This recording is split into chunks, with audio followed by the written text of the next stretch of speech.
Good afternoon, everybody. Welcome to today's special, we call it the emergency webinar. With all this Brexit stuff, every day's an emergency right now. It's now just gone 7 minutes past 3 in London. It's the 15th of March 2019. My name is Gavin Holmes. I'm the author of Trading in the Shadow of the Smart Money, and I'm now head trader at the Gibraltar, it's Wyckoff Williams investment portfolio out of Gibraltar. It's a fund. And we're delighted to say that we've been testing a lot of things over the last few weeks. And now I've just had an alert come in, so just bear with me because that's one of the things we've been testing. So what we're going to show you today is just a touch on some of the things that we're looking for when we're investing in stocks, futures and Forex in the fund. But we're also looking at cryptocurrencies as well. Now, it's quite interesting that some of the indicators that we see rarely in stocks and futures and Forex are coming up time and time again on small time frames in the cryptocurrencies. And those indicators are end of a rising market and bag holding. Now, for those of you that are brand new to this, and I know let's ask the audience first of all, because we've got a full house. So how many of you here, this is your first or second webinar, let's say one or two, where you're coming in to learn a little bit about Trade Guider and VSA? Can you just type in N for new, so I can just see how many of you here are new. Sign of strength has arrived. Darren, hello mate, nice to see you. I was thinking about you the other day, funny enough, because Newcastle and Southampton are in the same place nearly. Yeah, give me a call, mate. Be nice to catch up with you. You've got loads of things going on, actually, not one or two, but about 15 right now. Okay. Welcome to all of you that are new. Okay. So I'm not going to go into lots and lots of stuff about who Philip and I are, because we want to get to the charts. We want to teach you something today. But if you want to find out a lot more about what this is about, there is a website, which I'll post in the room, and it's there for your benefit. It's www.volumespreadanalysis.com. Okay, volumespreadanalysis.com. Very briefly, my name is Gavin Holmes. I'm the author of the book Trading in the Shadow of the Smart Money. I'm a former Metropolitan Hampshire police officer. I've been trading for nearly 20 years. I'm now the head trader at the Wyckoff Williams investment portfolio in Gibraltar. And I'm joined today, delighted to be joined by my good friend, Philip Friston, who is the author of a book that I'm going to talk about during today's webinar. Actually, two books, and he's writing a third now. He's so getting into this writing thing, which I'm pleased about. But Philip was a former fund manager here in the United Kingdom, specialising mainly in the FTSE and the AIM stocks. He's been trading for a lot longer than I have. I suspect he's going to say over 30 years. But he met Tom Williams, the man that invented volume spread analysis that we're going to teach you today, many years ago. And Tom was what I call my master or my mentor, who taught me a great deal about the financial markets and how they really work. Ironically, for most of my career, I've never been able to talk on television or the media, because one of the things I talk about in my books is market manipulation. But times have changed, and I'm delighted to say very shortly you'll be seeing me on the mainstream media. I'm doing some interviews with some major newspapers, so you will be seeing more about that. And I'll keep you informed as and when those articles and those programs are produced. So without further ado, let me bring in Philip. Philip, welcome to today's webinar. Big turnout, not surprising. We've got a lot to show people. I'm going to get straight to it. Philip, welcome to the webinar. Just a quick question for you before we start. How long have you been doing this? And just a quick background about yourself and your book. Well, my first interest in the stock market occurred 50 years ago. That's when I first got interested in the London stock market and shares. But with VSA, it's coming up to 30 years. It'll be 30 years in December this year. So getting a bit of a veteran now. But it's been a very exciting period. Yeah, we just so you can say hello to Darren Jobling, who's in. We haven't seen. I think hello, Darren. He's been avoiding our webinars because he's worried that Newcastle are going to get relegated. He didn't want to talk to me, but with Southampton being down there, it's no problem. We're all in the same boat. I think Newcastle will be okay. They got a good manager. Well, you haven't seen their fixtures, mate. Anyway, let's get straight to the point. Right, we're going to start straight away with why is volume important, and I'm going to bring Philip in on this. Now, I'm going to start with stocks. Most of you who've been following my work know that I trade futures and I trade Forex and I trade cryptocurrencies. Now, next weekend on Saturday, so a week tomorrow, I'm doing 2 presentations for those of you in the UK, or if you're in Europe, you can make it, at the Grand Connaught Rooms in Covent Garden. And I'm going to be showing 2 setups at that event that we're trading in the fund. So that's the only place I'm going to show them initially. Now, the event is run by Round the Clock Trader, and there'll be an email going out about this, so don't worry, you'll get an email. I start at midday for my first presentation, and then again at 3 o'clock. The event lasts all day. There's some really good speakers there, by the way, and it's Round the Clock Trader event live, and it's on Saturday. Okay, so it's a week tomorrow. All right, so it's on the 22nd, so 23rd, and it's in the Grand Connaught Rooms in Covent Garden, London. If you want to come and meet me, I'd love to meet you. So let's get straight to the point. Let me ask the audience. We've got a lot of customers here. What do you think the most important VSA, let's call it an indicator, I don't like the word signal, but VSA indicator to buy the market is? Out of all the indicators, what do you as the audience think is the most important indicator to look to buy an instrument, be it a stock, future, forex or crypto?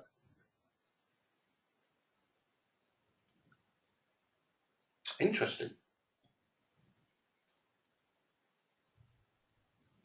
Philip, I don't know if you can see the comments there. It's quite interesting, actually, how different people will view the most important signals. Now, probably the best one to ask here is Philip. Philip, the most important indicator, in your opinion, to go long once you've seen it, if it's confirmed, right? Obviously, we know it's ultra high volume, narrow spread. What would you say that indicator is, Philip?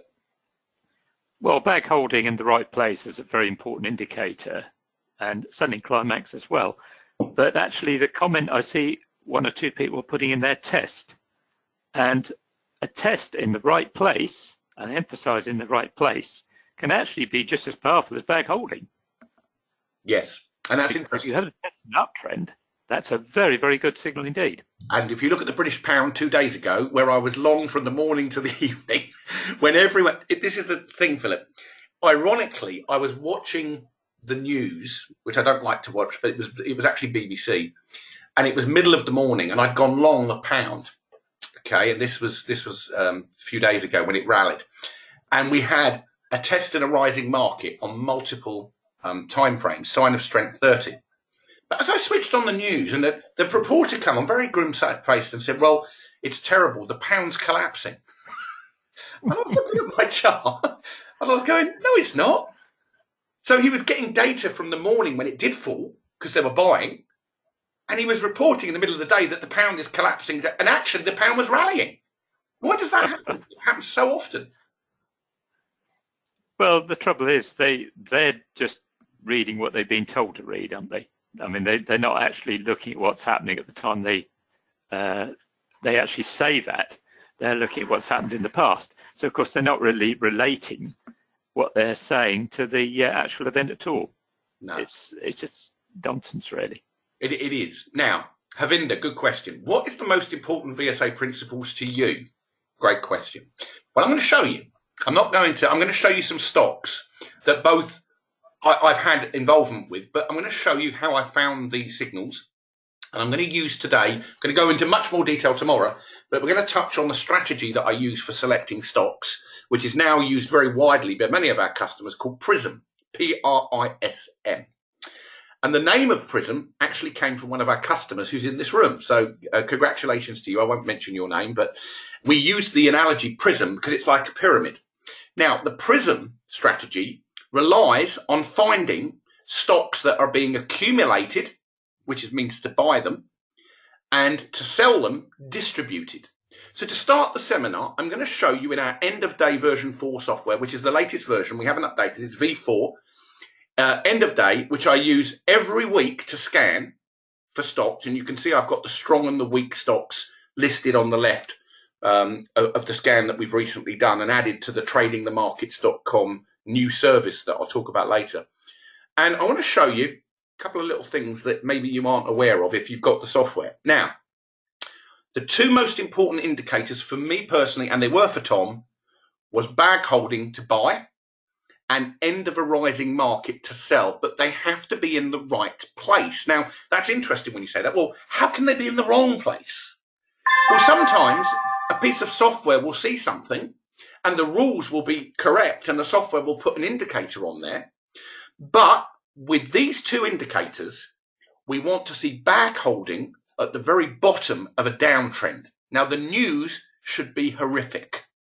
What do I mean by that? Well, let's give you a very quick example. So what I'm going to do, I'm going to go to our website, which again, I recommend you all go and take a look at when you get a moment, which is www.volumespreadanalysis.com. Okay, volumespreadanalysis.com. And this is our website where you can see here an interview which I'm going to play in a second of Tom, the late Tom Williams. Now, we'll talk about Tom during today's event. Most of you, I think, know who Tom is. He passed away. I was with him 2016. He was like a second father to me personally, and was actually a mentor and taught me everything I knew based on the Wyckoff method of trading, which is all explained here on the site. So I very highly recommend you go and look at some of these. It doesn't take long. It'll give you a very good idea about what this methodology we're going to show you today is about. It's got a pedigree. It's not new. This is not something brand new. Some of the stuff I'm going to show you today is new. But we're going to talk about why Tom and I brought British Petroleum the day after the set. They actually said, we cannot cap the well. And the news was terrible. And we're going to talk about this volume bar right here, which is on the chart. You can actually see this chart. It's the monthly chart of BP. And on the day, this is the monthly chart. We can't cap the well. The stock collapsed. We brought it in here and it doubled in value. Now, this is how the markets work, if you understand them. So don't take my word for this. Let's have a listen to the master himself. Here's Tom. Well, the thing is, you see, if you're a professional trader, you've got to do your utmost to buy on low depressed prices. And the best way to do that is to create bad news, put out rumours, do whatever you can, seize the opportunity of some serious news coming in, and then the market's markdown hopefully shakes people out of that. There was one example that we used to get up to all sorts of so-called tricks. I mean, we used to trade Teledyne, and Teledyne, the actual company, used to have an annual general meeting in Beverly Hills, and we used to plant people in there. In the meeting, there'd be quite a large room with perhaps several hundred people in there, and all the directors would be sitting up on the stage, you know, behind the table looking out at you. But we'd have planted questions to rather encourage people either to buy or encourage people to sell. We'd be asking awkward questions like we might stand up and say, is this correct that we've heard secretly that you've got a huge order from Saudi Arabia for your products? And of course, there was complete fabrication. Then the directors would look at each other and sort of shrug their shoulders. But the audience heard that and they think, aye, they've got something going on. They're keeping it secret. And that would definitely have a nice big surge of buying next day. If you were distributing, we'd say, sure, we'll let you have it all, because we've bought in the lows. We're now encouraging people to come in and buy it off us. That goes on all the time, that type of thing. If the opportunity's there, a professional trader will take it. So let's just clarify a couple of points on what Tom said. He said we, when he said we would do it. So Tom, if you read Philip's book or my book, Trading in the Shadow of the Smart Money, you'll find that we talk about Tom because he was a syndicate trader. It says veteran syndicate trader. So Philip, how would you define a syndicate trader in your words? Because I've described it, but how would you describe a syndicate trader? Well, it's a group of high net worth individuals who have got together. Perhaps they know each other through work or something like that, and they're pooling their resources to form equivalent what today you'd probably describe as something like a hedge fund.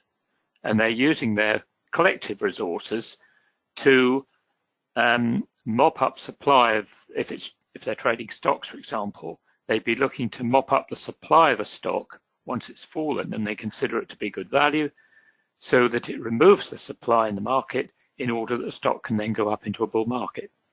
And then, of course, when it gets to the top and they consider it to be overvalued, the reverse comes in. They have to find a way of selling all their stock, and usually they do that when the media is telling you that the stock is fantastic, and they sell into that frenzy of buying by the public. So the two need each other. You need the professional or the syndicate traders, and they also need the public in order to buy from and in order to sell to. Philip, how do you explain, in your own words, BP come out, we saw that chart there, massive volume, can't cap the well, the stock has been plummeting for several weeks because of the oil spill crisis, and yet a few days after they said we can't cap the well, we have a signal called bag holding, which I'm going to talk about in a minute. And actually, Gregory, hello, I see your comment. Would you ever buy immediately after bag holding if it is in the right place? Or do you still wait for confirmation? That's a brilliant question. Funnily enough, it's on my pad here to answer. So you've already preempted it. If you were Tom Williams, as he did on this day that the BP bag holding signal appeared, the next day the market went up and he said, we're going to buy. And that's exactly what we did. But there are, in my view, is a much better place to buy after bag holding. And Philip, that's when it's tested as it's moving up, right? Would you agree with that? Yes, I would, because once it's pushed above the top of the bag holding bar, and the other thing is you've also got to look at the chart, because even if you've had bag holding, and that is a very strong signal, you need to be aware if there's any very, very high volume down bars a little bit above that, because that can offer resistance to higher prices, or it can slow the recovery down. So you've got to be aware of that, which is why I will say when you're reading a chart, you must look at the background of the chart and understand the whole chart. Don't just look at one bar and think that's going to give you a magic formula, because it doesn't. You have to understand the whole picture. Correct.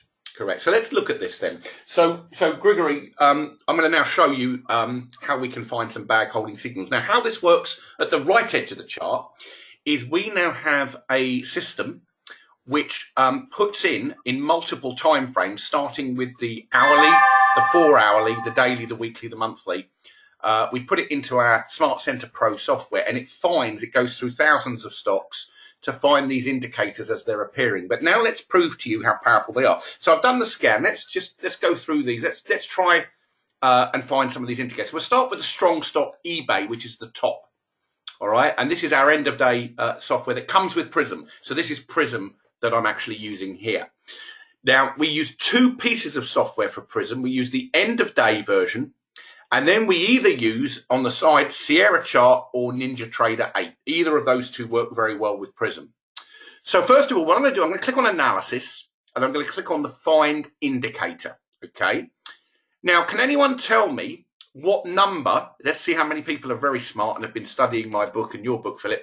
What number is bag holding? Can anyone tell me? There's an indicator. There's only one. Can anyone tell me what it is? No, John, that's end of a rising market. You're thinking of the top. We're talking about buying here. What number is bag? It's a number that's so important to me that I've got it written on my wall here. Some of you are close, which is fair enough. Some of you are close. Right. So by far the majority, it's number 36, correct? We've all agreed that. Let's type it in. And we have an instance. It says occurrences. Now we're going back here on a daily chart, nearly 500 bars. Okay, even in fact further than that. So let's go back and see where it is. Okay. Philip, first of all, and let me just switch off a couple of things here. I'm going to switch off the trending system. And I'm going to remove the comparison chart for the moment, which is the scan I did. So Philip, bag holding. This is perfect. This is one example. There's several I've got, and I've got some at the right edge of the chart, which we'll talk about tomorrow. But let's talk about this one. Okay, this came back in. It was a really strong buy on the daily chart of eBay, and it rallied massively. Now, this was a particular trade that Tom and I took some time ago, because I think it appeared in 2015 or 2014 it was, and it came in at exactly the right place, and the volume was absolutely enormous, as we can see at the bottom of the chart. Massive volume. And the next day you can see we closed up well above the bar, and at that point there was no doubt. I mean, even Tom said to me at the time, that's a buy. That's an absolute buy. Now why there? That indicator is so powerful. And then it changed. If you didn't want to be buying there because you're worried about the trend, which I agree with, then you could have bought anywhere in here. And if you use the 4-hour and the 1-hour charts, the buys were coming in all in this bar here. That one there. All of them were coming in on smaller time frames. But Philip, talk us through this. Okay, let's bring up the signal. I know you rewrote some of these indicators, so you're very familiar with it.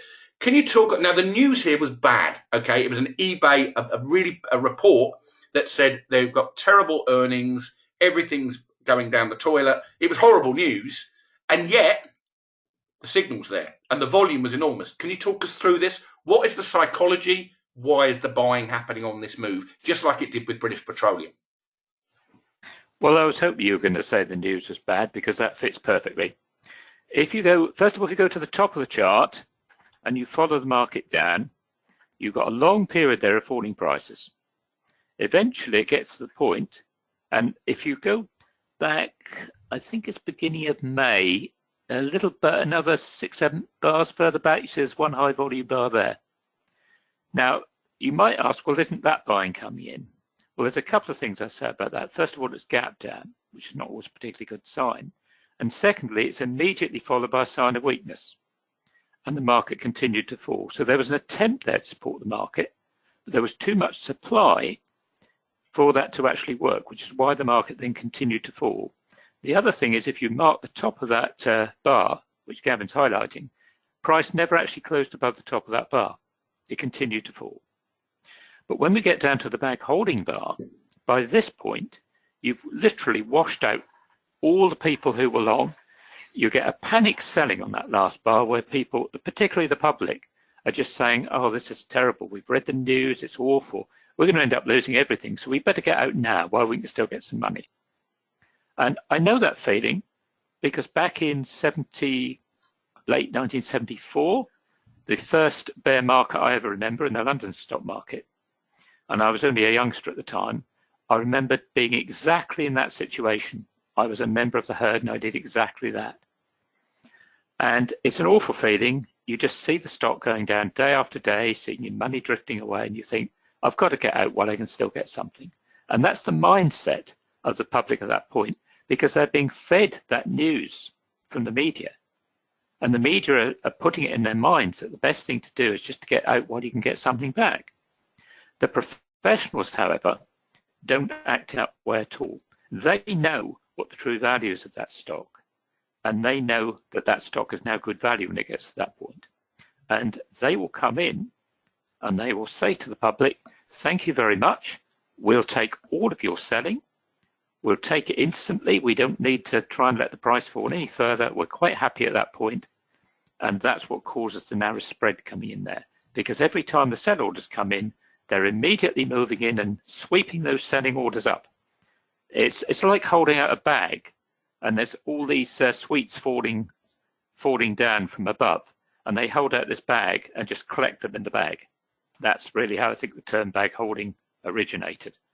So they collect up as much of the stocks they possibly can from this selling, and that's what creates that narrow spread to it. But it has to have high volume as well, because that is a combination of the large selling by the public and the buying by the professional money, the two together. Now, subsequently, obviously price pushed up quite a long way, but as it pushed up, you notice there became a point there we got some resistance. Now, I wouldn't mind betting there was a bit of good news coming in on both those points. The first point was where you got this massive wide spread up, which has got the red indicator on it. That looks as though that, if I'm reading it correctly, that was the high volume bar. And then later, you've got a massive gap up to the 24 level. Again, you've got an up bar, massive volume, closing in the middle. So it's showing a lot of supply, and the market then immediately fell back. Now, Interestingly, they gapped it down through the original bag holding. Now, just think for a second. When the public see it gap down through there, if there's any remaining members of the public who hadn't already sold, they're going to be desperate to get out there as soon as it breaks below the low of that bag holding, because they fear then it's going down to nothing. There's all those stops, sell orders are just under there. And when it drops below the low of that bag holding bar, it triggers all those sell stops. And the professionals, again, come in, think this is like Christmas. And they buy all those sell orders. And that's why the bar then closes right up on the high. And having done that, you've taken out all those sell orders. So you've actually strengthened the market by getting rid of all those potential sell orders. And look what happens to the price after that. There we go. And well, Philip, is that a nice test coming in?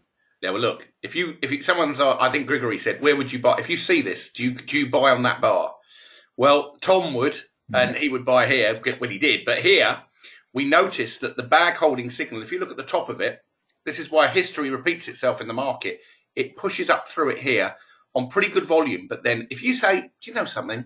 I'm still That's the one.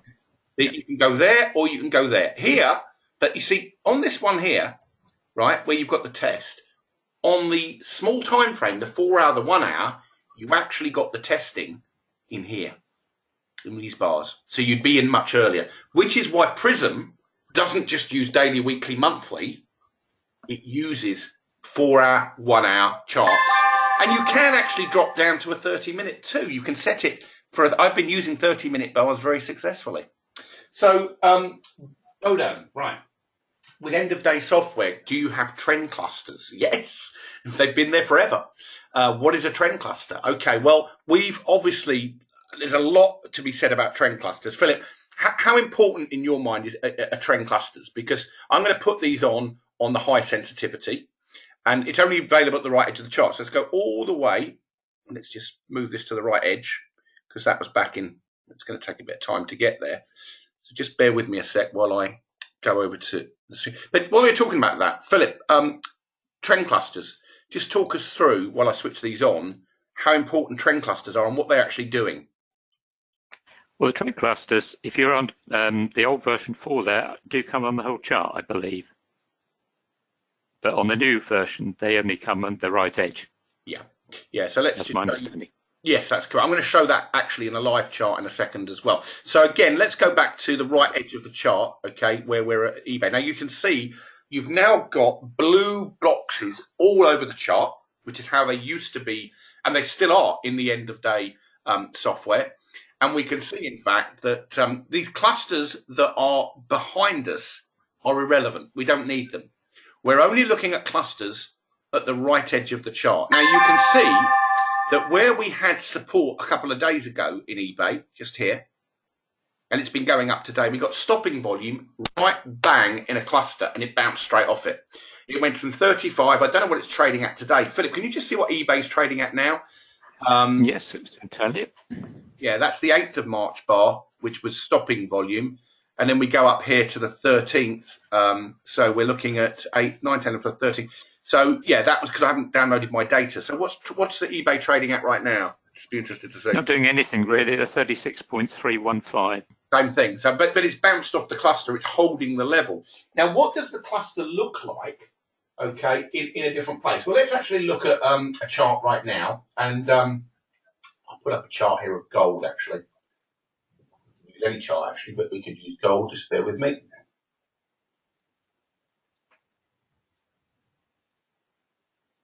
And we'll use the Ninja Trader version here. So just hold. Actually, I'll tell you what I'll do. I'll put it up in the British pound, because this is probably a good one to show you because I'm actually in the trade. Can you just tell me if you can see my screen, guys? I'll just move that out of the way. Yeah, what's up? Okay, hold on a second. Let me just move that out of the way. Right. Okay. Can you see that now? Still bouncing off. Just bear with me.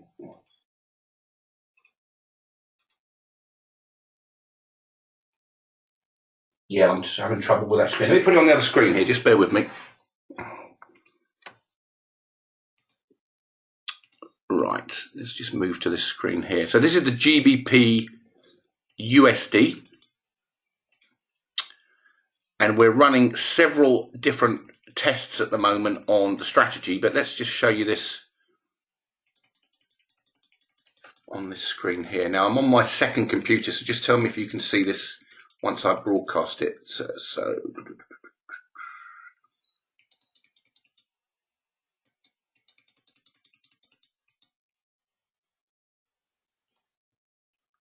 okay, and that should be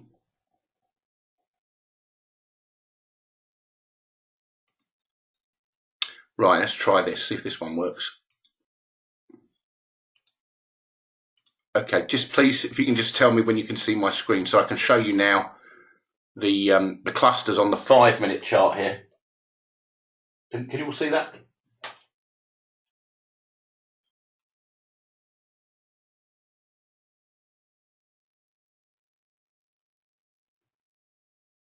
Yeah. Okay, so I'm currently long on the this is the 5-minute chart of the British pound, but there's a couple of things I want to show you. I want to talk about this indicator here that's come in with the clusters, because this is going to bounce and go higher. Let's talk about a live chart now, because I know we were talking about history in the past, and of course we have to do that, but this is actually happening right now as we go into the London fix. Okay, let me just move my stop on this other machine here, just bear with me. Okay, that up to there.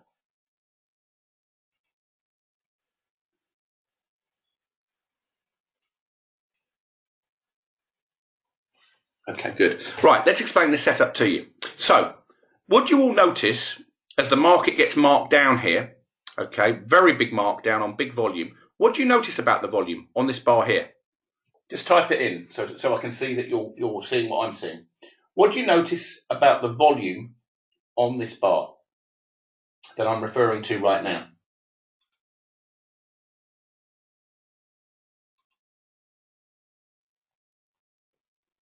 Okay, excessive is a good description. It's not just excessive. Okay, it's this bar here I'm talking about. Let me just put the pointer on so I can actually make the point here. So I'm going to put the arrow on. Right, so I'm talking about the volume here, okay, and the price bar as it's come down and come down on this bar here, and the volume on this bar. Okay, now look at it, absolutely enormous. And it closes near the middle of the bar. It doesn't close off the low. And then we come back down and we close almost level with it with 2 green indicators. Because when buying happens, it happens as the price falls. Ironically, every trader out there that's a retail trader who uses a stochastic or a MACD or a moving average will be selling here. Guaranteed. They'll be short. Because they see this massive volume and the price falling and they go, oh, everyone's selling, I better get short. And then here and here, they get their backsides handed to them on a plate by the professionals because they know exactly how they think and act. Which is why if you learn this system, VSA, if you understand why strength appears on downwards. Now, they're doing it right now. They're whipping the market. Look, so we've got the buying. Here, they come up, high volume on this bar. Any breakout traders now, they're going, right, come and buy from me. And then bang, no, actually, we want to buy lower. And you will probably get an indicator come in on here. Because if you look at the top, we have on that little diamond that you see in grey, it's called a trend cluster. That's an area of resistance where the professionals know, okay, we're not going to get above that right now, so we'll mark it down.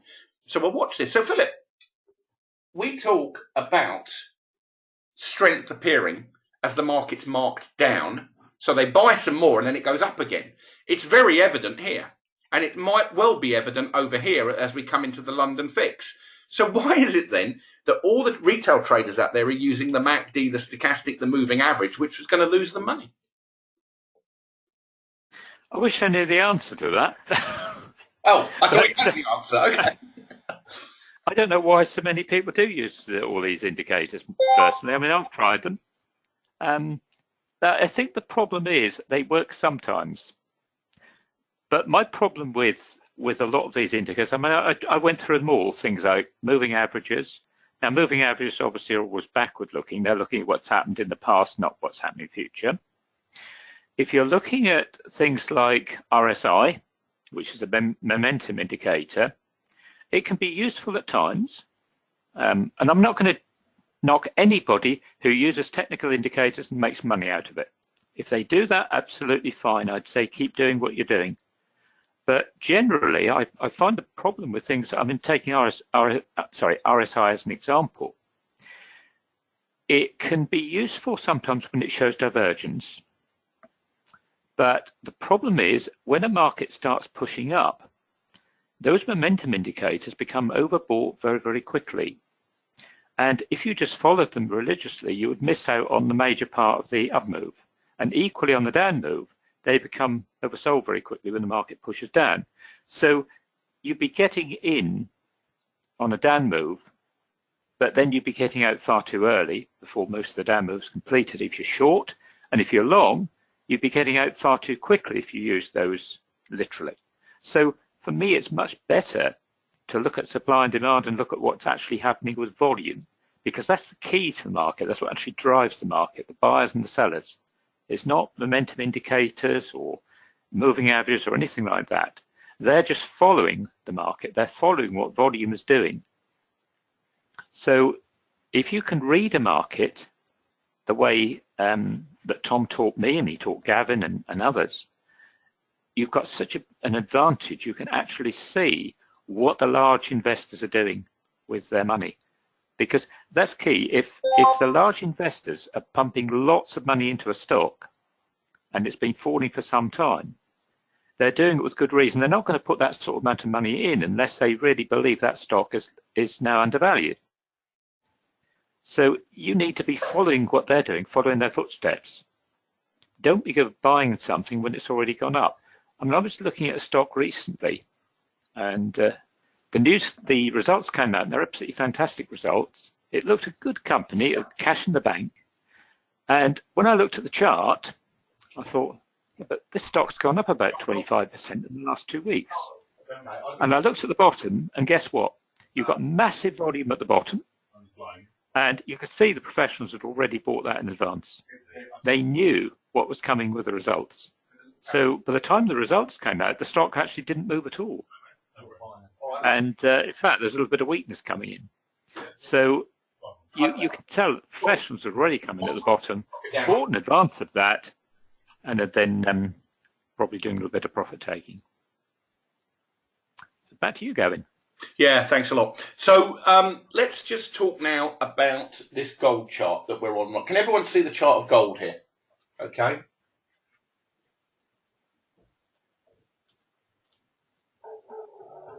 Can you all see my my chart? By the way, Darren, if you've got a microphone, let me know and I shall bring you in, because we haven't spoken for a while, so you might as well come in at the deep end and come in on the webinar. So let me know if you've got a microphone, mate, and we can talk about your experiences, because we've got one of our long-standing customers here who's been with us. Well, he worked for Trade Guider for some time, but if you want to put the so put your mic on, Darren. I'll make you an organizer in a minute. I'm just going to show you the gold chart now, and then we'll go back to the pound. But this is the chart of gold. Now, we've got at the right edge of the chart the trend clusters. Now, these are now you can see they relearn themselves. Okay, so the purple clusters act as serious resistance. Serious resistance. You have 1, 2, 3, 4 or 5 of them. And the reason that the market has been stuck here, from this point, it's gone up here, as we can see, supply, no demand, supply. So here, there's serious resistance to the higher prices, and the clusters are acting and showing us that the trend lines here are intercepting above, which means we would expect here to see the market stick here or get stuck for some time. Now, when that happens and it gets stuck like this, we wait for the principle to appear where it tries to force its way through here. We call it an upthrust, and then we look to short it. Because at the moment, if we look at where gold has been going, and I'm going to talk about the bigger picture because I think 1300 is quite a key area where we're going to find problems, then that's the area where I want to start to look for shorts in gold. Because we've come down, and a lot of traders have said, well, gold is a safe haven. I can assure you, it's absolutely not a safe haven at all. In fact, it's extremely dangerous to trade gold, because a lot of traders who were looking at gold in 2012 as a safe haven when it was at 1900, and a lot of hedge funds were buying around that level, were completely wrong. And actually gold has dropped, as we can see. It actually went down to near the 1100 level. So these clusters are very, very powerful, as we can see live. Okay, they're the most important part of our intraday software program. It is only available in the 4.7 version. But when you see these, note what's happening. The market, the price action is bumping against them and then falling, as we can see. So this is a live chart. We're not doing this in hindsight. This is actually happening, as you can see. So Philip, let me bring you back in, and then I'll bring Darren in. And I'm still long, by the way, on the pound. Let me jump over, because I'm going to manage this trade through now, because I've got the alert, and hopefully you can now see this on my screens. Okay, so I'm long here on the British pound. Okay, I'm going to chase this up to break even immediately, because it's moving now at the fix. So there we go, and we'll just manage this through before we carry on. So basically now locking in profit. Okay, I'm in on a very small account here that we're using for testing. I'm trading with FX Choice. It's my live account. And basically we're testing these indicators as they come in. So we've already had an entry earlier on here. Okay, and I took a second one just as that appeared on the stopping volume on the 1 minute chart. In here I got a test. Okay, and let's jump down to the 1 minute chart. Let's go to the small time frame to show you the scalping here, how it works. So you'll see over here, we get very low volume. We get no supply, which is in effect the test. And as it pushed up, I took my entry. I'm now through here. Now, what I'm going to do, I'm just going to leave the stop there. There, filled. Okay, because that's what happens. All right, so I got my fill on the first one. Now, watch now, as we go to the 5, what they do. They will buy it back in here, potentially. If they're bullish, this is with trading Forex scalping, you always want to make sure that when you see a big widespread up bar through an old top, the first thing they're going to do is sell into it to come back into the area and buy some more. So let's watch this bar as it fills. And in fact, I'll go to the 1. And what we're looking for now on this bar is stopping volume on the clusters. Okay, so we're looking now for a green indication, like we saw in here, as they're whipsawing it, of stopping volume. Or a shakeout in the market, which again, I'm sure when we bring Darren in, he'll talk about that signal. So nothing at the moment is present. So we've got a down bar, closed lower than the previous bar. Didn't lose any money on the trade, even with the fills. It was a perfectly good trade. Now we wait, because we've got 10 minutes till the fix, and this may well whipsaw either way. And in fact, very often, 10 minutes before the London fix, which is at 4 p.m., you get this type of action as the market whipsaws. So your best trades start to appear half an hour after the fix. They're perfectly available before, but now, 10 minutes in, I won't be taking a trade, because I know this type of action happens all the time, especially in the British pound, as we'll see. Well, Bob, let me come to that, because the question there is that the webinar is called, is this the beginning or the end? And we're going to come to the indices shortly. And that's what I'm looking at to determine where this market's likely to go. And so one of the things I want to show you is the 2 indicators that will show you when the end is nigh and when it's going to happen. And I'm going to do that in a minute using the stock charts. Bringing Philip back in here. Philip, when you are looking at these charts and you see this whipsawing going on, would you trade them? No, I'd stay a million miles away. Yeah, exactly. Same as me. So I'm waiting for the actual chart here to prove to me which direction it wants to go in. And at this moment in time, it's not going either way. I got a long trade earlier and managed to get a fill. Now it's just absolutely chopping around well, you can see what it's doing. So let's go back to is it the beginning or the end? Because that's absolutely what we want to talk about today. And to do that, I'm going to go back to the end of day program. But let me just bring in Darren. And I'll just make him an organizer. He knows how to use this system, so that's not going to be an issue. And we haven't spoken to Darren for some time, so this is the first time I spoke to him for some time. So just bear with me. Just say hello to Darren, because I haven't spoken to him for ages. Well, you'll be able to say hello to him, because I'm trying to make him an organizer. Bear with me a second, because I've got to go onto the computer here. Right. I've just made you an organizer now, Mr. Joblin. So if you want to come and say hello to everybody, I'm sure some people will remember you from a long time ago, and some people won't, but we'll introduce you. Darren, are you there? Yeah, can you hear me, Gavin? Ah, why, hey, man. Hello, guys. It's been a while. Hope everybody's doing well. Bog on the Thames, all mine. It is. Anyway, nice to talk to you. It is. Very briefly, we didn't expect you in here today, but always nice to reconnect with people from the past. As you know, I'm a big believer in that. So yeah, I mean, I'm not even going to ask what you've been up to, but you have been a customer of ours. Obviously, you started off as a customer, then you became a fund trader. You've gone through the whole process. You know what VSA is. You know, you're probably in the top 20 in the world as an expert on it. But you started your career, if I recall, and I know I'm right, in Afghanistan in an army base, and you were trading. Just tell the story very briefly how you got involved with this, because actually I'm going to show you a couple of setups in a minute, which I'll get your opinion on. But how did you find volume spread analysis? Tom Williams, how did you get involved with all of this? And just explain some of the base principles that you look for. Yeah, it goes back to around 2012, and you know, just being in Afghanistan, obviously I needed something to occupy my mind. You know, it was quite a volatile time when I was out there. So, you know, fell into, you know, looking into trading, and come across the Wyckoff principles, then come across Tom Williams, and we connected, I think around about 2012. So, you know, managed to, the internet connection was quite poor in Afghanistan. It was quite intermittent.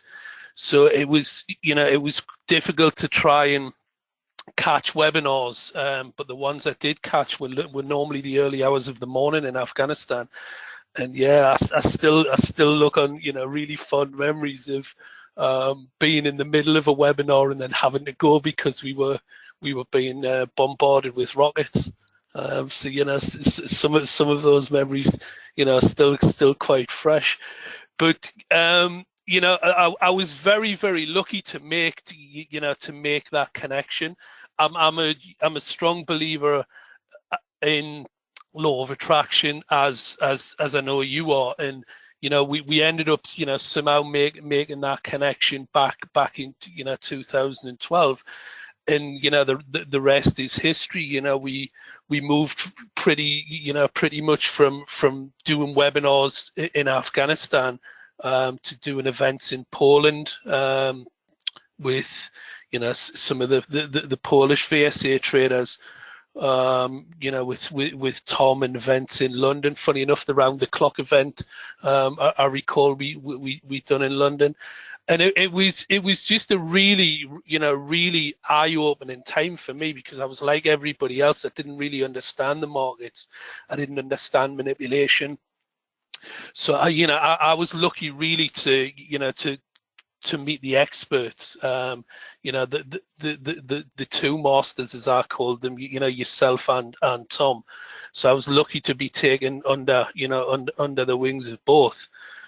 And, you know, it's just excelled from that point on. VSA has always been my foundation. I think you know, you can absolutely take other styles of trading when when you move on, but I think VSA is such a firm foundation which goes back, you know, really back into the 1900s with Wyckoff. So it isn't something that, you know, has literally just popped up. And I think the best advice I could give to anybody who is coming into this for the first time is just absorb it, treat it like a language. Tom always called it a language. And, you know, you look for certain takes that you can see in the market, certain signals. Don't try and study everything. Choose signals that kind of suit your type of trading. Looking at different time frames, bringing all of that in, everything just gels in together. But going back to the chart you were talking about earlier, would you get into the market at that point? If you dictate, if you have a plan, if you have what I call hypos, hypothetical scenarios, which you develop 2 or 3 hypos for that particular market, you designate, or you should be designating areas of the chart that you want to do business in. So then you're waiting for the market to come back to you. So when the market comes back to you, to that area that you want to do business in, you see the signal, you take the trade, and it's it's that principle which you guys taught me, which is propelled me and just moved me forward, certainly in my trading. And then once you understand and accept that the markets are manipulated, there's a lot of controversy around it. There's a lot of people who will argue the fact and say, no, the markets can't be manipulated. I disagree. I think they can be manipulated. I think they are manipulated. I think they're manipulated in a number of ways. So the key principle for me was absorbing everything. And the one thing that I remember above everything else is when weakness appears, it appears on an up bar, and when strength appears, it appears on a down bar, and that fits in exactly with everything that I look for in the markets. And I'll leave you with an example of that. Is when institutional are putting orders into the market, they are paid a bonus for trading at certain levels. So they have to buy at certain levels to get this bonus, and they have to sell at certain levels to get this bonus. So that in itself is a huge incentive that somebody wants to buy as low as possible and sell into the buy-in as that market trades up. So it just fits in exactly with what I was taught right from the start, which is when weakness appears, it appears on an up bar. Strength appears, it appears on a down bar. It does. And welcome back, Darren, as everyone's saying. Yeah, good. I'll probably call you after we finish here, mate, but stay on the line. Yeah, certainly. Stay on the line. Certainly. My mate now. We've got a bit of no demand coming in on gold here, but you can see since we've been talking, it's already gone down on these clusters. It's hit them up here, as we saw, bounced off them, right? They're very powerful, and it refused to go through them. Now we've got a little bit of no demand. They're still trying to support this area. They've tested it. But ultimately, until those clusters disappear, nothing's going to happen. Right, let's finish off here. And by the way, Darren, Philip's in the room if you want to say a quick hello to Philip, and Philip say hello to Darren. Hey, hi, Philip. Hello, Darren. I'm not far from you. I'm in North Yorkshire at the moment. Oh, brilliant, brilliant. Yeah, we'll have to meet up sometime, and you'll have to sign my books.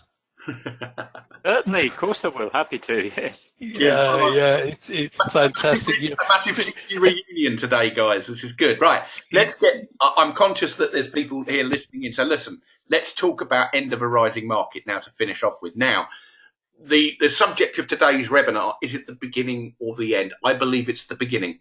So that's the first thing. I think there's a lot of opportunity to buy, but there's always a caveat, isn't there? There is an indicator that will tell me when to get the hell out of the markets. Now, I've been long for quite a few weeks on stocks. I want to show you what to look for, okay? And I'm going to probably use, let's go to a stock that was strong, but then became weak, and it's now strong again. And what we'll do is, again, we'll do the same thing. We're going to find an indicator, and we're going to look for, this time, a negative indicator, which is one that marks a market top. okay, which is what you'll need to look for. So let's start with -5 or -71. Both of them are at end of a rising market. So we've got one that's here. Let's go and have a look. Now I'm going to ask Philip to talk about this indicator. So this came in November. Now we sent an alert out to some of our customers on this, not all of them, that were subscribed. Now this is a classic example. I'm sure Darren can talk about this too, but this has everything that we look for to mark a market top. But the news here was very bullish. Now, this is when I go on television in a few weeks' time, I'm going to be showing examples of this. Now, it might be very controversial, but it's a fact. Because when you're looking at bullish news stories and the volume surges and says, buy me, every day everyone's buying. We look at the volume, it's absolutely enormous, as we can see. But I want you all to tell me in the audience, what do you notice about the range, or what we call the spread? Because when we refer to volume, which is at the bottom of the chart, and the spread, has arrived, which is the high and the low of the bar, and the closing price, that's what we're analysing. We're not using any mathematical formulas at all. We're not using a MACD. We're not using a stochastic. We're not using any mathematics. We're simply using supply and demand. Philip, supply here on very bullish news is overcoming demand. The end of the rising market, Philip. This is what I'm looking for to sell my instruments, i.e. stocks that I've bought, because it hasn't happened yet. There's two types of indicators I look for. All of them, the buying climax, the end of a rising market, will tell us that actually all this bullishness is rubbish and the herd are buying at the top. So I'll bring you in first, then I'll bring in Darren. So, Philip, this signal, you can see what the market did. The news was good. It drops from nearly 50, what was the top of the bar there? From 50 down to nearly 42 in the space of nearly 2.5 weeks. Great for put option traders like myself. We love this signal. And Prism, we find this signal. We find about 10 a week in the US markets. We find about 4 a week in the UK markets. We generally, I'm looking at the DAX at the moment, there's 2 or 3 a week. And we've just started doing the Australian market. We found 8 in the last 2 weeks. So, Philip, I mean, that's as good as it gets because the next bar confirms it. So these two indicators together, and they're quite rare together, but they're very, very useful when you see them. End of a rising market, 71, followed by 130. It's based on the action of 2 bars. That is one of the highest probability setups to short, I believe, in the software, I think. But you may disagree with me. I think it is. What's going on here, Philip? The news was good. Everyone's buying it. But, of course, they weren't. Well, this is absolutely the opposite of what we described at the bottom with bag holding, because the professionals have bought way down at lower prices. They've been watching the price go up. And as the price goes up, the news, which was bad at the bottom, gradually starts to improve. And when you get to the top, the media are very bullish. They change completely. And also, when you get to the top, because of that media good news, it brings more and more private investors into the market. Because if you look, usually with the bull market, you find the volume is gradually increasing as the market goes up. What should happen is you get gradually increasing volume on up bars. Now, an up bar is a bar that closes higher than the close of the previous bar, and decreasing volume on the down bars. Because if the market falls back a bit, there's not a great deal of selling pressure. Hence, that's what keeps the market going up. New investors coming in all the time. Now, when you get to the top of the market and the media is really bullish, you've probably got results coming out in a number of these cases. That's when the professionals take advantage of that buying and sell into it. Now, there's quite a skill for the professionals to do that. Because if the professionals just said, oh, we think this stock is over bought now, we're just going to sell, they could easily lose control of the market entirely and it could just drop out of existence. So they have to make sure that when they sell into all of this buying by the professionals, because effectively by doing that, if the market holds at that level for a little while, they're actually hiding their selling for people who can't read volume. the technical indicators will still be bullish at this stage. And therefore, a lot of the private investors are still coming in and buying, even despite that high volume. But what they'll do, in this particular example, what we've seen is we've seen the transfer of stock from the professional or the big investors to the small private investors all in one bar. But sometimes that can happen, very often that happens over a period of even several months. But as I say, there are a number of stocks, particularly smaller stocks, where it'll just happen over one bar or one day or 1 week. So in this case, it happened quite quickly. And then the next bar pushing down is confirmation of that, because the market immediately reacts once the professionals have completed their selling. There's no point in holding the market up anymore, and they just let the market drop off. Now, what you're looking for, if you want to take a short then, is once the market starts to push down, you're looking for any weak bars pushing up. So you're looking for no demand or any low volume upthrust or even high volume upthrust, come to that. Now, if we take from the end of rising market bar, if I read it correctly, if you look 3 bars to the right, that's although it hasn't got a signal on, that is actually a no demand bar. 3 bars from the right, that's the one. If you look at the volume, it's very low. So as prices marked up on that bar, there's no interest in buyers coming in there at all. There's no further public buying coming in. If there was, the price would push up on a higher volume than that. So that tells you that there's no public buyers left in the market, and that gives a signal that the market can then fall off, continue pushing down. And that's a low risk entry point at that level. Yeah, stop above, right above here. Yeah. Yep. Yes. Now I'm gonna show something now on gold. Okay, so I'm going to switch charts. I'll bring Darren back in on this one, because this is a setup that we're using now for our intraday fund trading. So I mentioned that these trend clusters are very important, and they are important. So I'm using sharpshooter here, and I'm going to talk about this area in here with the high volume, highest on the chart. You can see it. If you don't believe volume works, we'll look at it. Okay, this is the start of what we call distribution. The trend clusters, they hit this area here once, twice, 3 times. There's the cluster, and we're down nearly 2 points on gold live. Please be skeptical. I encourage people to be skeptical about trading, because there's so much rubbish out there. So let's talk about now what is going on this chart, because it's setups, and that's all we teach, setups. So what do we have over here? A high volume markup with an indicator, a buying climax. Now, would we, if any of you have been taught by myself or Tom or Philip or even Darren, would we go short when that indicator appears? Yes or no? I'll ask the audience. And I'm talking to the customers that have got the software now. Would you go short on that bar? Yes or no? By the way, Gary, I just saw that you're listening from Brockenhurst.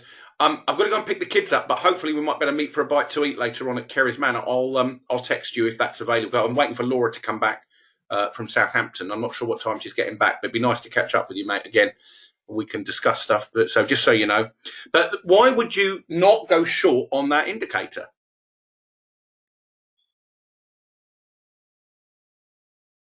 Havinder, yeah, you can use the end of day software program without Prism.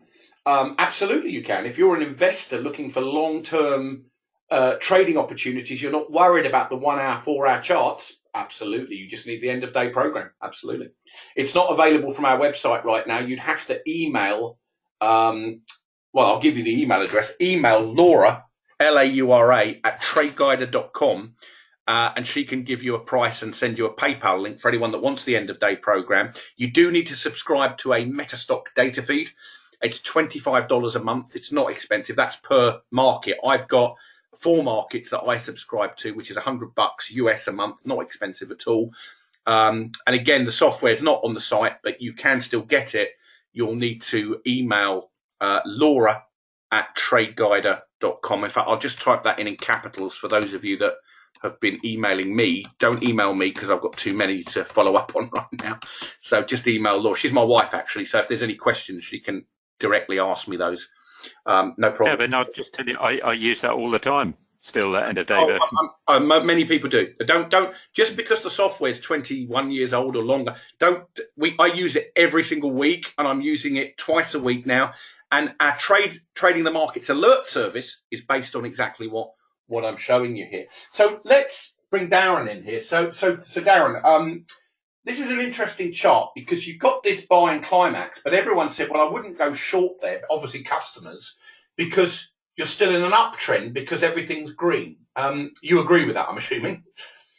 Yeah, absolutely. I mean, you know, my strategy for trading that when we were back in 2015, 2016 for the room was you're waiting for that bar to be tested.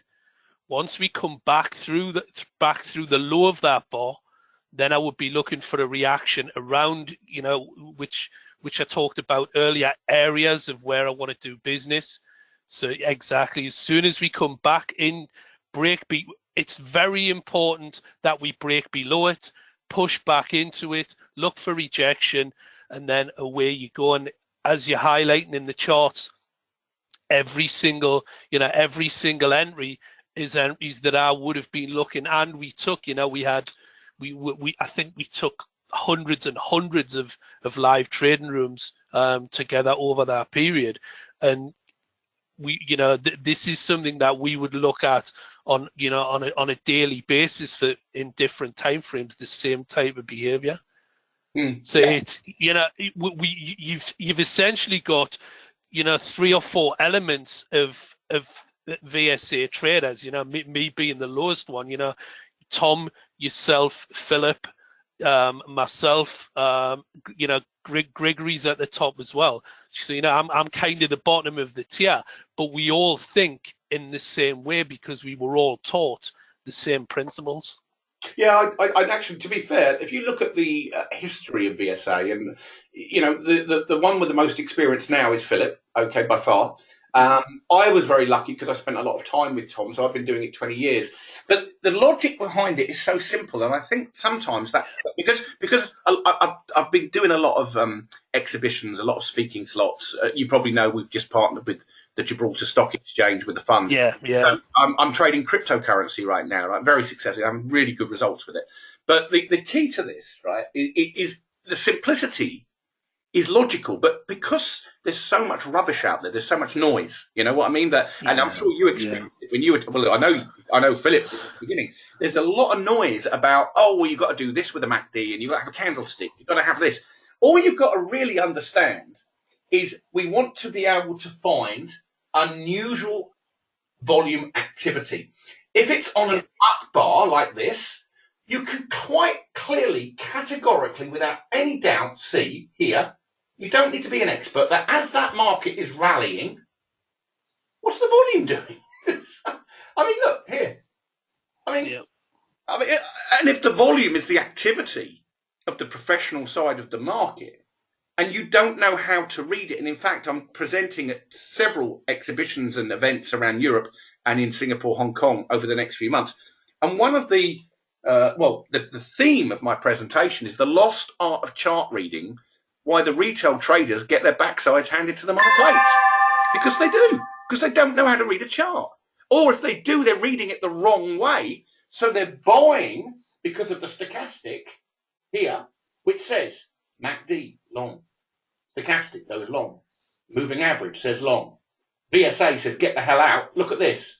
And of course it has to work. It has to work. Absolutely. Absolutely, and you know, I think one of the things that most retail traders don't understand, especially when you're using lagging indicators like stochastics, MACDs, and so on, is any institutional trader that there has to be a market. There has to be a market to buy in, and there has to be a market to sell in. Volume shows you where those areas are. Lagging indicators, you won't see that. You know, you can buy, you know, $100 million worth of euros, but if you haven't got a market to sell that into, you know, that there isn't going to be a successful ending. So the key to understanding the whole process of the markets is if you follow volume, you can see where a market, there is the potential for a market to be made. Now, using the signals and the foundation training in VSA highlights there is a high probability that we are going to see a market sell off in this area, or there is a high probability we are going to see buying in this area. That's where you choose to do your business. The rest of it just falls into place with time. Yep. Yeah, no, absolutely correct. So look, let me wrap this up then. We're talking about a live chart now. Now, one of the indicators that's now being emailed to me through the system, and let me just go over to, well, I'll show it to you in a minute, is this one. This is one of my favorite setups. I'm going to show it to you before we go, because we've talked about what the end of a rising market might look like. You've seen the indicator, you've seen it for yourself. Now we're going to talk about, well, if this market's, and I'm showing this in the, happens to be the British pound, the 6B, on a 5-minute chart, but it doesn't matter. This is much more important on a daily or a weekly chart. This is one of the things you're going to want to look for, and the software will email you and tell you that this particular indicator is here, and it's called professional buying. Now, again, I'm going to come down and show you what happens. So in the pound this morning, some news came out. Again, it's all about Brexit, but it came down and the volume suddenly stamped in, and we closed off the, well, nearly near the middle, but the next bar closed higher. And our indicator, that again is one of what we call our top bot indicators, which is our signs of strength, came in. Potential professional buying. Okay, now this is a very serious sign of strength.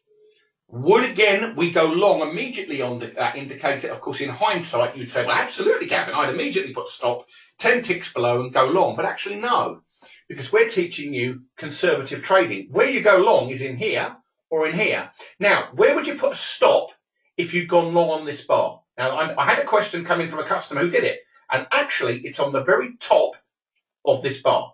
Because when you start, if you went long on this bar, you'd put your stop right on the low, just a few ticks below here. The next bar here, we get the test. That's confirming that you're right, okay, that you've actually picked the low. But over here, it's even stronger. You've got no selling pressure, which is why this is going up. Now, I'm in a trade at the moment because I've taken it based on my MT5 platform. And basically, what I'm going to do is I'll show you on the 1-minute chart, okay, and it's breaking out to the upside. Now, there is a very clear indication here of I'll show it on this chart. I'm going to go to the 1 minute and we'll just show it on this chart. So let's just go to the 1 minute chart. This is Ninja Trader 8, Steve, because I just saw your email. It's Ninja Trader 8. I'm going to change it in a minute to tick volume, okay, because I'm long at the moment. But look what happened here. So over here, you've got the down bar, stopping volume. The next bar closes higher. You're starting to get the message, I'm sure, that these down bars are buying, they're not selling. But most traders who see the market falling on high volume start to buy, to sell, I beg your pardon, and they're wrong. They're always wrong. Here, into the area at the top here, where the buying came in, there's now no selling pressure. There's no interest in downward movement because they're going to mark it up. And then here, on the 1 minute chart, just 8 minutes ago, the test. Now, here's a little trick. Something I'm going to finish off with.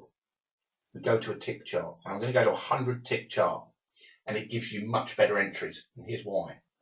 Because what happens is it changes trends quicker. So you can see, in fact, the last indicator on the 100 tick chart just came in here a few minutes ago, the test. And everything started to turn green. It's pushing up. It's broken this old high.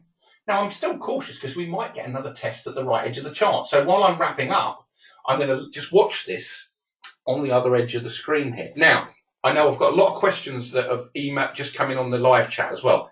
Here's what you need to do. If you're interested in either upgrading what you've currently got to 4.7 or you're interested in the software, there's 2 ways to go. If you've got questions, go to email. Don't live chat because we're too busy. The email is Laura, Laura, at tradeguider.com. And she has access to promotional pricing not available on the website, which we can do via PayPal. So that's the first port of call for those of you who are emailing me. Just email Laura at tradeguider.com. There is one other option, We're doing a promotion at the moment with Round the Clock Trader, ready for the event that we're doing next week in at the Covent Garden at the Grand Connaught Rooms. This is the link, and there is a special promotional price which we've restarted in the last hour for the next 24 hours. Now, this is for the package, okay, for the VSA charting package, which has all the indicators. It has all the things you've seen today. I'm only using the base charting package. I'm not using the Smart Center Pro here. And basically, if you want to get the package, this is the easy way to do it. All the details are here. Here's details for tradingthemarkets.com, which has a discount on it from this link, which is the service I talked about earlier. And here is the VSA charting packages. Both of those links go directly to the web page with the information that you need on there. Please don't use the chat at the moment. It's easier to email, and then we will prioritize you and get in touch with you to process your order, because we've got quite a lot of people who've already contacted us. We will be closing the tradingthemarkets.com service on Sunday because we're already nearly full in our first round of people that we've got subscribed to. So you may not be able to, after Sunday, subscribe, but there will be a waiting list for that, for those of you that want to maybe do it in end of April or May or whatever. It's a service that, again, if you want to find out more, just go to www.tradingthemarkets.com. I'll just put that up there. This is the link, by the way, to post it in the room for the Round the Clock Trader Special. And I'll just post that in the room now so you can see it. And then I'll take any final words from Philip and then Darren. And then what we'll do is we'll take any final questions and we'll call it a night. So, Philip, over to you first of all. What's your advice for anyone that's thinking about this or wants to learn to trade? What's your view? And actually, this British pound, by the way, is still moving up. So let's have a quick look. So we're going up high. Let's move the stop. So this is the actual setup itself. So we're going to go right just on the no demand bar. Same principle, just locking in some profit here. But Philip, you know, this again, you can see the buying in the background. You can see quite clearly here where the testing is. You talked about test being a very important indicator, and this is a good example of it. There's one there, and there was one right down here, which I didn't take because we were talking, but very good trades based on VSA. Any comments from you, Philip? Well, I think I've been thinking a lot, as I haven't been doing a great deal of webinars and teaching this last year, of methods. And one of the things I've been studying a lot during that time is psychology of the markets, because psychology is very important to your trading. It's one thing to be able to learn these techniques. It's another to be able to actually put them into place in the market, because when you're in the markets, it's a very challenging environment, especially if you're trading as opposed to investing. Investing is a little bit easier because you can invest or you can make your decisions when the markets are closed. But when you're talking about short-term trading, you're actually making your decisions right in the middle of the fire, if you like. And that isn't an easy thing to do.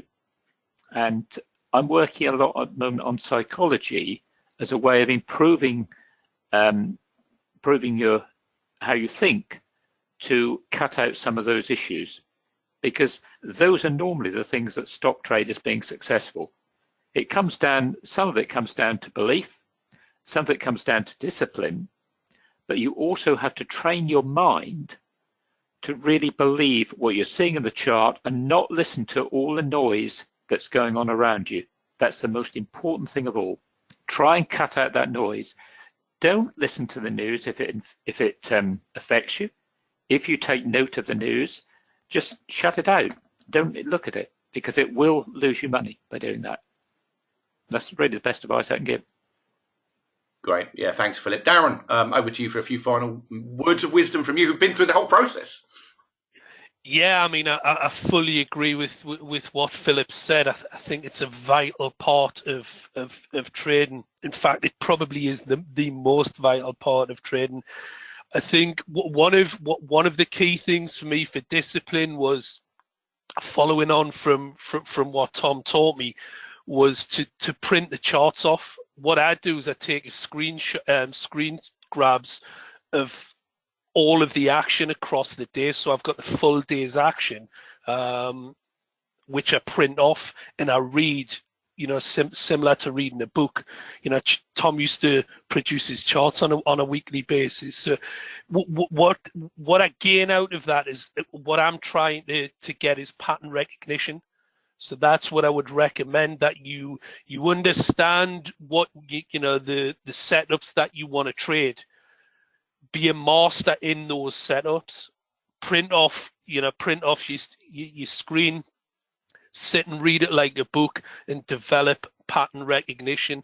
That in itself will help you hugely with your discipline, because then you develop areas which you want to do business in, and you avoid the areas where previous you would have jump in and taken trades that probably weren't the best entries. But stick with it. It's a language, and once you do understand it, it can make huge impacts on your trading. Yep, totally agree. Guys, there's a lot of questions. I'm not going to be able to answer all of them because I want to keep this to an hour and a half, and we've got 2 minutes left. So if you've got any questions, email Laura@tradeguider.com. So Laura@tradeguider.com. She'll be very happy to assist you. Philip, Darren, lovely to have you both in here today. Darren, welcome back, obviously. Just drop me an email with your phone number on it. It's gavinh@tradeguider.com. I'll give you a quick call. We can catch up on old times.